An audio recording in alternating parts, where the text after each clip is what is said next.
Hello and welcome to the Quietly Visible podcast. I'm your host, Carol Stewart, founder of Abounding Solutions and author of Quietly Visible, Leading with Influence and Impact as an Introverted Woman. And this is the podcast for introverted women who want to thrive as leaders and in life. And today we're celebrating because last week this podcast hit 50,000 streams and downloads. Woo-hoo! Amazing. So thank you all for listening and tuning into the podcast. And thank you to all the guests that I've had, all the amazing guests that I have had. And the amazing guests include my guest today, who is Kai-Nneka Townsend. And she is a dedicated leadership, resilience and burnout consultant. And we're going to have an interesting conversation today talking about that topic, as well as talking about something which I don't often hear talked about, which is mum guilt or mum guilt if you're in the US. So before we get into the topic, hello, Kai-Nneka, and welcome. Thank you, Carol. I'm so excited about having this conversation with you. And congratulations to you. What a milestone for your podcast. So very well done. Thank you. Thank you. So tell us a bit about who you are and what you do. Of course.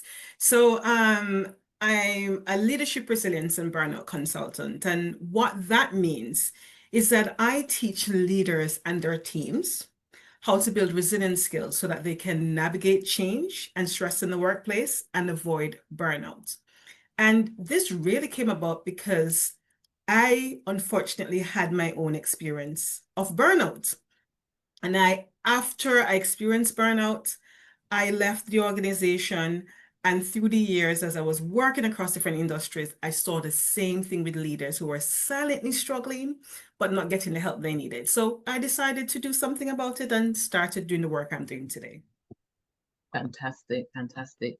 So before we sort of unpack burnout and resilience, what was your experience like, and did you recognize leading up to it that you were on the way to burnout, or was it a case that you knew you were stressed, you knew what was going on, but you just continued plodding on, as many women do? You know what? I like that question. And the real answer is I didn't have the language for it to say I was in burnout. I just knew that I was extremely stressed. I often share the story how I had gone through a period where I was doing a number of tests at the doctor's because I was experiencing headaches that I couldn't explain, bleeding, and just a number of issues with my body that I couldn't identify a specific problem for. And after a year of doing that, I remember walking on the last test where they said, listen, we can't find anything that's wrong. I started to question myself and said, is this going on in my head? Like, am I losing it? And as I walked out of that hospital, I didn't call a cab to go home. Instead, I called a mental health ward to ask them how I could recommend a friend in for treatment. And of course, that friend was me. And so at that moment, I knew there is something wrong happening here, and I have to do something different that I've been doing in the past couple of years in my life. And when I reflected, I was exhausted all the time. I was beyond exhaustion. I was pretty cynical at work. So it was pretty much, I remember one of the senior HR managers calling me aside one day and saying, we just wanted to check in you to see how things are going, because I was becoming really more direct than usual, let's say, in conversations, because I was pretty much like, what's the point anyway? Why are we doing this if, kind of attitude. And then the last thing is, I was even questioning my professional efficacy. Like, am I actually good at what I am doing, despite all the evidence of my getting all those promotions and awards and recognition for the work I was doing. So it was very clear that something was happening. But the reality is that, as you said, I was pushing through because I thought I had to. And I didn't know either back then that there was a thing called burnout, even though I was experiencing it. Mm-hmm. And when you sort of reflect back on it and the signs, if you look back, and what were the signs that things were becoming too stressful? What were the warning signs that which you didn't know back then, but when you look back, that's a sign that I was heading that way. What were those warning signs? The number one thing was the exhaustion. Like, I had a demanding job. I was in a sector that where I was what I call now the only or one of the few as a Black female leader. And I knew that the work I was doing, there were peaks and troughs. That was a bit normal in terms of the cycle. But what was happening to me is that I was just tired all the time. I was moving from periods of time, moments of tiredness, to showing up on a Monday and it's like, yeah, I've just got back from the weekend, but talk about Monday blues. Monday blues had become me literally dragging myself into work. And I'm not the type of person that just works to rule, but that's exactly what I was doing because I was so tired. I would book holidays and come back from holidays feeling tired. So one of the very clear things to me is that there was a pattern of exhaustion more than usual. So outside of my normal cycle of peaks and troughs. The other thing was my irritability. So, I, as a leader, your emotional intelligence has to be strong. And so, it's about showing up in the right way, in the right spaces at the right time, right? And what I recognized is that I was really becoming very short with people.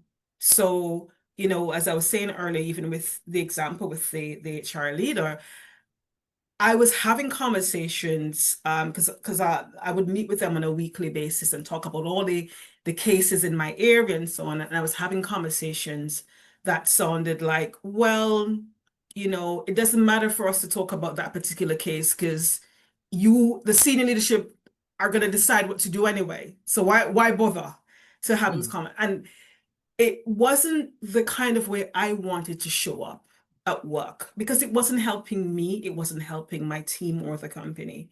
So that was another sign that I was really very irritable and not showing up as my best. And then the last thing for me was when I was beginning to question the value of the work that I was doing.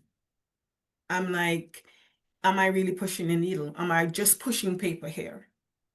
And I know looking back that there was every evidence that I was having tremendous impact. To this day, there are people who connect with me from that period to say, we're so grateful for your leadership during that time because it turned the table on things that the conversation and allowed changes to come in that would have never happened if you were not there.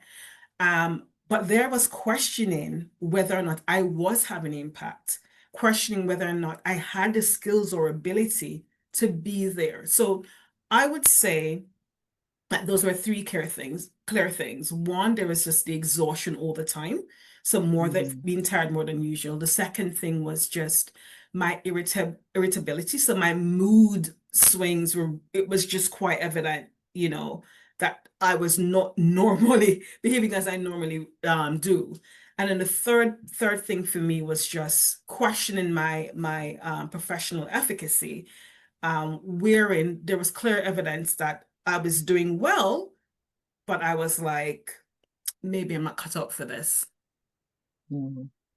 Yeah, and I guess what was happening there is because of feeling so exhausted, so stressed, irritable, you're not thinking rationally. So, whereas ordinarily you would see that you are doing a great job because of that irrational thinking, you don't see that you are. Absolutely. So I'd agree that, the term used about the irrational thinking, it's like contrary to evidence. I was thinking the opposite of what was true. Mm-hmm. But my defenses were down. I definitely I would still show up as the confident, the mask of the confident person, but I genuinely had lost a lot of confidence during that time. My defense systems were weaker, both physically, because I was getting sick. That was another sign. Mm. I was constantly in a cycle of having headaches, or as I said, I unexplained bleeding, just a number of things. And part of the research that I did coming into doing this work, um, I want to be clear that burnout is not a medical condition. So the WHO back in 2019 designated burnout as a workplace phenomenon. And what they mean by that is they say, look, burnout is stress that has not been successfully managed in the workplace. So they directly link it to your experience of work, Mm-hmm. right?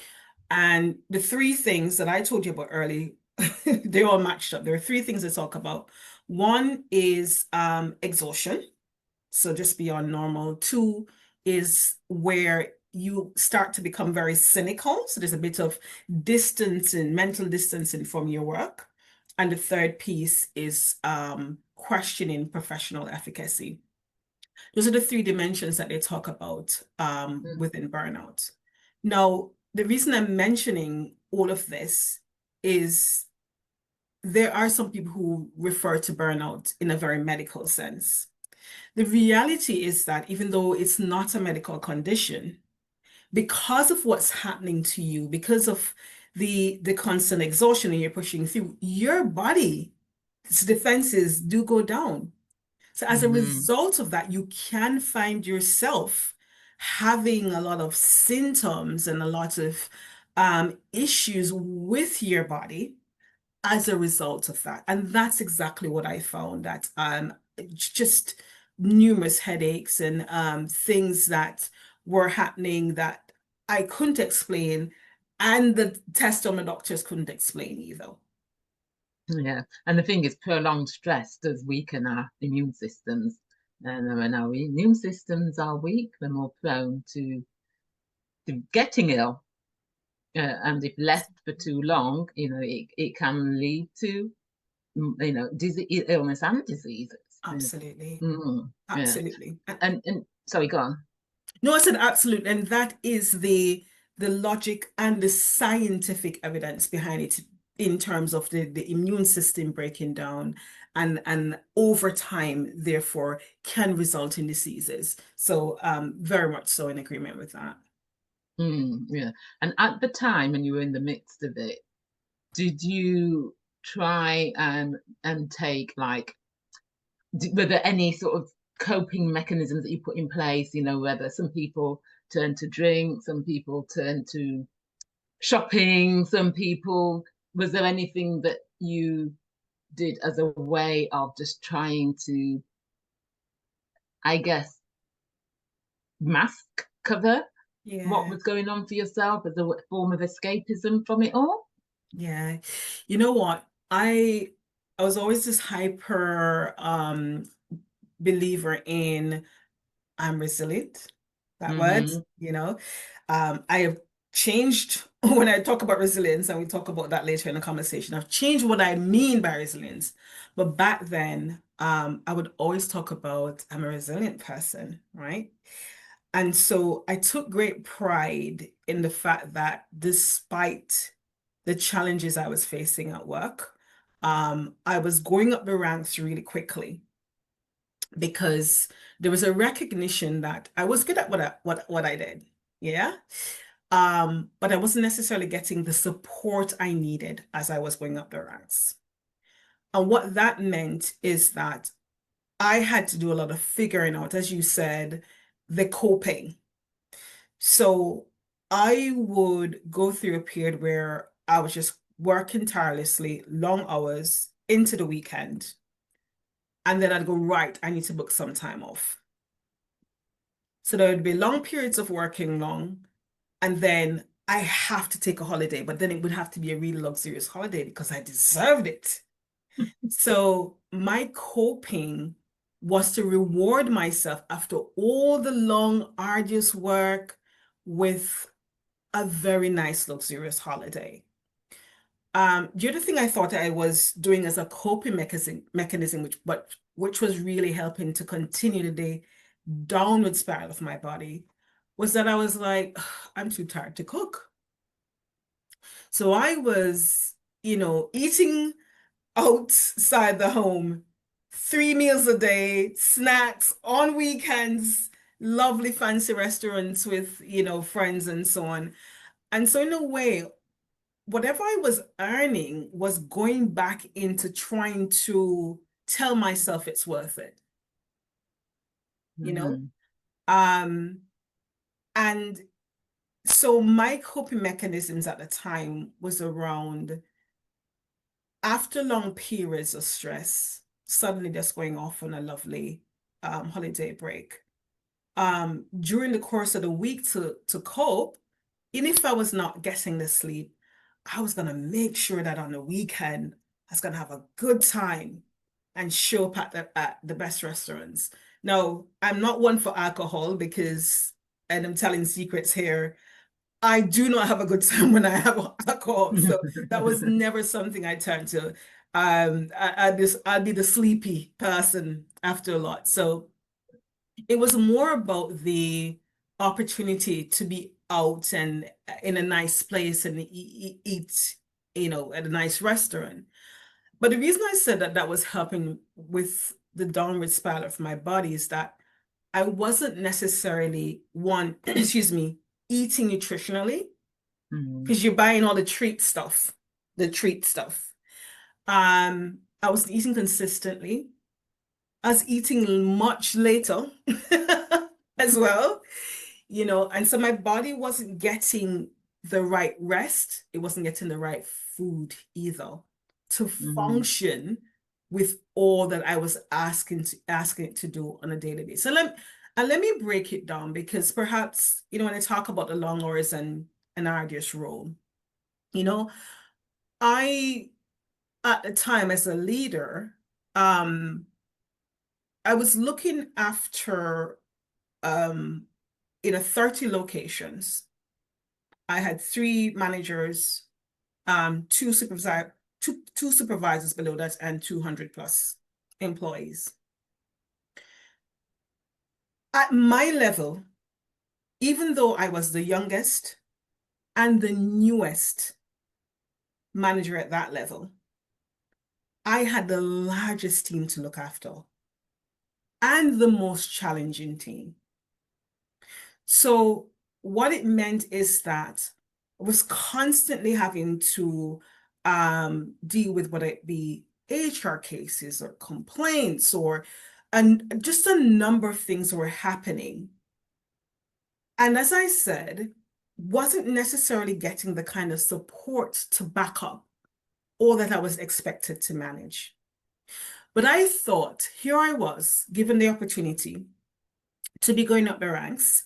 I was a young Black female leader, not many of me around. In fact, there was no one else at my level that looked like me. And I thought I had a responsibility to show up and prove that it could be done. But it came at a cost because even when I asked for help, it would come in the form of short-term help. I remember at one point where I was feeling so highly stressed and it was quite evident. And at the time I was offered, we recognize that you're going through a difficult time and we'd like to offer you a spa day. And that was their answer. And I wasn't going to say no. I took that spa day. Spa day. It was a beautiful place. I enjoyed it. But the reality is that I was going to show up Monday morning or Friday morning, because it was a Thursday that and they generously gave me the day off as well. And I'm not making a mockery of the effort. What I'm saying, what they were offering was a band-aid to a huge wound. It wasn't actually addressing the root of the problem. It was that I had an unmanageable workload. There was unrealistic expectations of me in that space. And that wasn't being addressed. Yeah, and that is one of the health and safety executive here in the UK, when it looks at the factors that lead to work-related stress, and an unmanageable workload is one of them. A demanding workload is one of them. It's one of the leading causes of burnout in the workplace. That's what the research actually says. Yeah. So knowing what you know now, and when you look back, what would you have done differently, knowing what you know now? I think back, and there's, to a certain degree, I'm absolutely grateful for the experience, and I'll tell you for why. One, having been through that lived experience, along with the research that I've done, really helps me to help other people in my position, that were in my position at the time, right? So I am grateful for that. I think when I look back in terms of what I could have done differently, is when I recognized that I was experiencing that high level of stress, and I mentioned the unmanageable workload, etc. I did ask for help. I did speak up, because I've never been one who was afraid to speak up. But in retrospect, what I could have done differently, even as I was speaking up, was being very clear about my own boundaries. It wasn't all bad. I had the person I reported into, I remember at one point, not only was I managing a difficult time at work, but then I had personal circumstances that were extremely difficult. My mom, it turned out, had to do life-threatening surgery, and I was on the other side of the world, and wasn't able to go immediately. I did eventually go to support, but that felt quite stressful. Personally, there were other challenges that were going on with me. And so I showed up one day at work, and I said, hey, listen, for the next 30 days, here's what I'm going to need from you.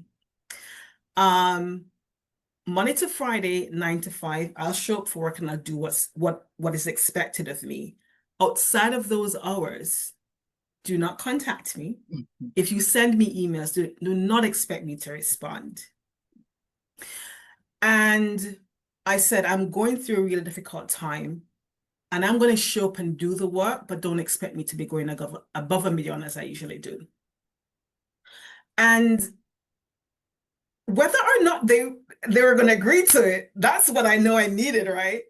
But you know what the response was? The response was, okay, and is there anything else you need from me? And we had this kind of relationship where genuine, the person said, do you need a hug? It was a laugh, because I would never have wanted a hug from that person, right? But it was a bit of a laugh. But the reality is that they gave me what I asked for.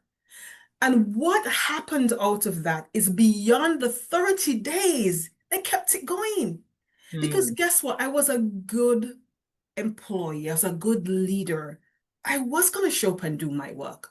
I just needed the boundary that said, you know what, when it's my time, let me have my time. So in retrospect, I should have done that earlier, to set the boundaries that said, you know what, my time is my time.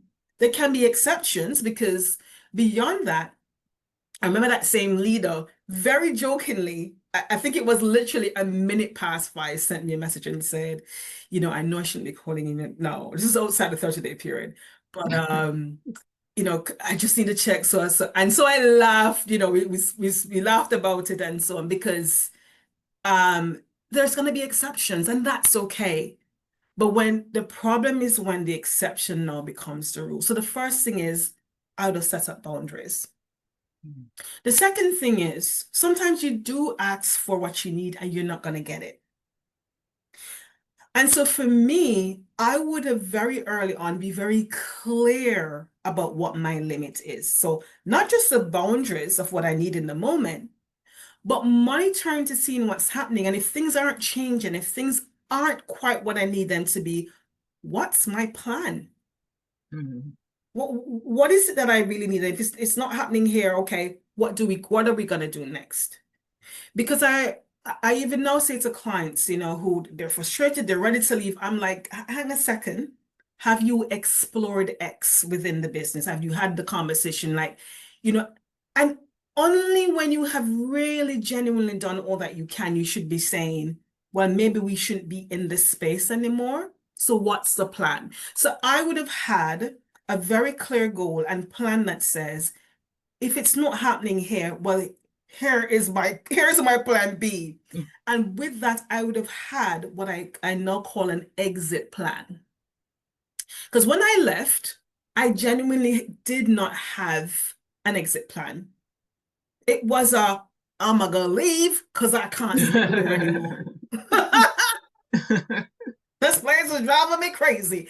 But I left because I needed to, but I did not have a real exit plan. And so that's something else in retrospect I would have done. The third thing I'd have done, ask for support, not just inside work, but outside work. I am so grateful for my family and friends who were so gracious during that time. But I could have really been more open about what was going on and, just being able to talk about it. And then also nourish my soul as part of that. So ask for the help with, maybe thinking through things or being very intentional about the restorative part of things. Because when you're going through a very challenging period, it's also, well, regardless, it's important that you're always restoring your energy, right? It's that thing where you give out and you come back in. I wasn't intentional about that. I was always waiting for the depletion to happen. And then I was like, dumping okay, let's go and have some fun. Okay, let's go on a holiday kind of thing. But I definitely would have asked for help earlier, not just inside, but outside of work. And that's something many women I know, or many women that I work with, find difficulties at asking for help, asking for that support. And that can mum guilt if you're in the US can play into that feeling that you've got to be able to do everything, and then feeling guilty about working, and not spending the quality time with your children, or when you are with your children, because you've got so much going on at work and it's constantly on your mind, that you're not giving them the time and the attention that they need. And so then you feel guilty about that as well. Absolutely. So what are your thoughts on that, mom guilt? And I'm going to be full disclosure, I'm not a mom, but I have clients who are mothers. And, that's one of the things that comes up quite frequently in our coaching conversations. And in addition to what might be happening with them at work, the strain they might feel, they then think, hang a second, am I also losing out on the time that I have with my children? And here's what I've found. For a lot of these moms that are experiencing the mom guilt, it's because they themselves aren't clear on what for them success really looks like in their career and as a mom. So what's happening is that they give up work and then feel like they're missing out at home. And then when they turn attention to home, they feel like they're not giving enough at work and might be missing out on the promotions or opportunities are seen as not given enough. And so what I often encourage my clients to do is to, first of all, think about what is really important to you right now in this phase of your life. What does that success look like for you? I remember one client who essentially wanted to go up the next step into more senior leadership, but was worried that she wasn't spending enough time with her children. And so when I asked her the question, I said, what is it? What's really important to you now in this phase of your life? What does the success look like? And her response was that she wanted to be a happy mom. Because the interesting thing is that it wasn't that she wasn't spending enough time with the children, but that the time being spent wasn't quality time because she felt miserable. So when I asked her what was important to you, she said she wanted to be a happy mom and she wanted to go up the ladder, the next level up to leadership. So I then said, okay, if that's what you want, let's do the next step. Let's do an audit of your schedule, of your daily and your weekly schedule. How are you spending your time to align with what it is that you want to achieve? And in doing so, a couple of things came up. So it's not just looking at what's happening at work, but how you spend your time at home as well. At work, what was happening is that she was also momming, where she was doing tasks for her own team because maybe they weren't getting it done right. So she'd take it over. Same for colleagues. She'd take it over because in her personal life, she was the yes woman. She was saying yes to commitments because she didn't want to let people down. And so when I asked her to do an honest audit, a couple of things she decided to turn around. At work, she decided that she would let go of a task that she shouldn't be doing in the first place. Delegate more to her team. And then where the team didn't have the skills, upskilling them. Because what it meant is that by allowing her team to step up, it would allow her then to be free to focus on how she could step up to the next level. And then in her personal life, what it meant is that because she was showing up for work as she needed to, the time that she was spending with her children, she didn't have to show up feeling so tired. The sport that she loved, she could do. But then she also did something which I thought was really useful. On the weekend, she says, I need to get more organized. I'm going to start batch preparing and batching meals so it frees me up in the week so I can actually go and do a little bit of my sport. But she was also honest with her family, because there were times where she's going to be needing to work a little bit longer, do a little bit more. So the honest conversation she was having looked like saying, when she knows she was going to go into an intense period of work, was asking her family to step up a little bit more and do some of the things that she would normally do. So that was really, really important, that she could be fully present when she was spending the time at home with children and fully present at work and avoid that feeling of guilt. And that's the thing, isn't it? That being fully present, whatever it is that you're doing, being fully present. But if you're at work, being fully present at work. When you're at home, being fully present. And that's where the boundaries are important. Putting those boundaries into place, as you said, is so important. And getting support as well. Getting support. Absolutely. Asking for that support, because I heard recently a female entrepreneur. She said, she doesn't believe in this thing that women can have it all. She Mm. doesn't believe in that. And she says one of the things that she does with her children is that she's very honest. She says, look, mommy might not be always available to you and always able to spend all this time with you. And here's why. Mommy is working on building a business, building an empire that's going to benefit us as a family.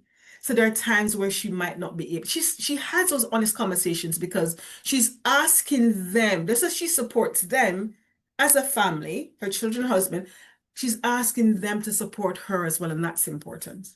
Yeah. And that what you said about women being able to have it all. Women, can women have it all? They can, but they can't have it all at the same time. And as you said, it's about deciding what is important for you at this particular time in your life, and whatever decision that you make, being not feeling guilty. If you decide that yes, you want to have a career, you want to climb the ladder, and it means that you may not get to spend as much time as you would like with your children, make sure that the time that you do spend with your children is quality time. Exactly. Not just don't look at the quantity, look at the quality at that time, so that when you are with your children, you're creating meaningful experiences with them, that you are present with them, rather than thinking, oh, I've got to spend X amount of hours with them, but your mind is elsewhere. And that is so important. Whatever decision you make, not feeling guilty Yeah, about it. absolutely. And I think one of the things a former client of mine said is that she wishes that, as a mom earlier, she'd asked for what she wanted with employers. And I think that's another important thing. Be very clear about what support you need and ask for it. Mm-hmm. So set that boundary early. Because prior to COVID, before working remotely was a thing, now open to, everyone, she asked if she could work from home on Fridays. And it took a while to be approved. And when it was approved, people were whispering, is she going to be able to manage it? And she showed up so well that she was doing better than some of her other colleagues. And she said she wished she'd done it earlier because her child was spending so much time in nursery and she really wanted to be able to spend more time. And that's why she asked for it and she got it. And it Mm-hmm. so allowed her to be able to show up and get, that time with her child, but also show up even better in the workplace. Yeah, yes, and that it's finding a way of making it work. You've talked a few times about it's not just about your work life or your home life. It's about looking at it holistically.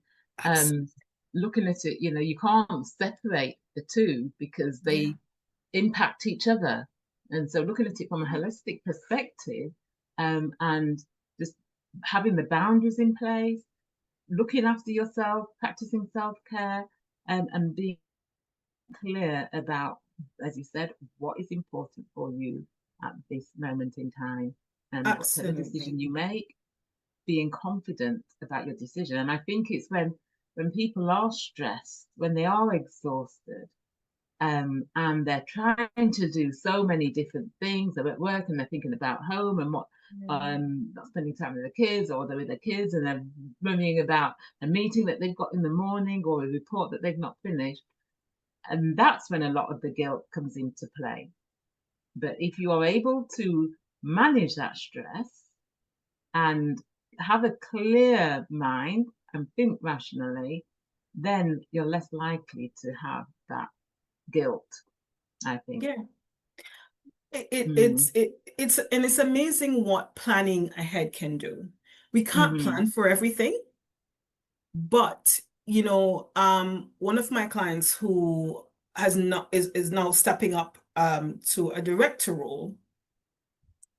Question I asked, I said, okay, what's the plan? I said, have you thought about, as you are now going to step into a new role in a new company, in a more senior role, what is the plan that you have for that period where it's going to be a learning for you about the culture and role? And she was telling me all the stuff around, getting to know a little bit about the culture and understanding what's expected. And I said, good. But what about planning what happens at home? How are you going to ensure that during this period where it's likely that you are going to spend time having to get to know this new place and new role, and your mind is going to require more in terms of that stretching and learning, what's happening at home? What's the support? What's that going to look like? And she said, oh my God, you're so right. I'm going to think about how maybe with the children, some of the activities that they're doing and timings and so on. I said, there you go. Because you always have to remember that you're one person. And therefore, whatever is happening at home can also impact what's happening at work and vice versa. So think about it as a whole in terms of if something is changing in this space, what do I need to think about in the other space that may need to change to support this period in my life? Mm-hmm. Yeah, it's not always a bad thing. No, not at all. Not always a bad thing for those companies that where they go through the cycle of intense and low. Where there are low periods, maybe it's the time to be taking some more time off work. Look, we could continue this conversation for ages because there's so much to unpack regarding the topic. But before we draw it to an end, what would be your sort of top tips that you would give to the listeners about how they can develop their resilience when they're going through challenging, stressful periods? What can they do so that they develop that resilience, so that they are more resilient and manage the stress better? I would say three things that we've spoken, we've referred to them, throughout our conversation. Three things. Number one, be very clear on what success looks like for you in this period of your life. Not what anybody else expects of you. What is it that's really important to you? And once you're clear on that, then what are the boundaries that you're putting in place to then protect that? You're being able to achieve those goals. And when I talk about the boundaries that will protect that, part of that is thinking about your time and your energy. They're not infinite resources. And so it's very important that you recognize that. And that's why those boundaries are important. Because that is where the depletion happens if you're stretching yourself too far. So you've decided what's important to you, what success looks like. You're putting the boundaries in place to protect your time and energy so that you're using them to reach those goals. Then the last thing is that you are actually taking the time to reflect. So it's really important that you're not waiting until things feel like they're out of control, but you are really being intentional about periodic reflection on what's going on in your life and figuring out, is it working? Are the systems that I have in place working for me? The goal that I set, is that really still important to me? What needs to change? And so in doing that, it allows you to catch things before they get far down the road. And wrapped up in all of that is am I looking after me as you're having that reflection? You're looking after your home, looking after what? Am I looking after me? Yeah. And that is so important. So thank you for sharing that. And, remember, you can't pour from an empty cup. So when you are going about your lives as, busy women, or even busy men, because I know men listen to this podcast too, put into practice what Kai-Nneka has shared, so that you don't become too stressed and you don't burn out. So thank you, Kai-Nneka. So if people want to find out more about you and your work and what you do, where's the best place for them to go? The best place for them to go is LinkedIn. Please do connect with me on LinkedIn. That's the best place to follow my work and learn even more about how it is that I can help to support you. I can also share a link with you, Carol, for this podcast, if people want to get direct connection with me to learn more about my work and the opportunity for me to support them. Yes, and we'll put the link in the show notes. So thank you so much. It's been great speaking to you. And thank you, listeners. Do go find Kai-Nneka on LinkedIn. The link will be in the show notes. So do go and find her and follow her work. And thank you for listening. And if you want to increase your confidence, influence, and impact, if you haven't completed the free assessment on my website, go to aboundingsolutions.com, and there's an assessment there that you can complete that will give you ideas about areas that you can focus on. And so until the next time, bye.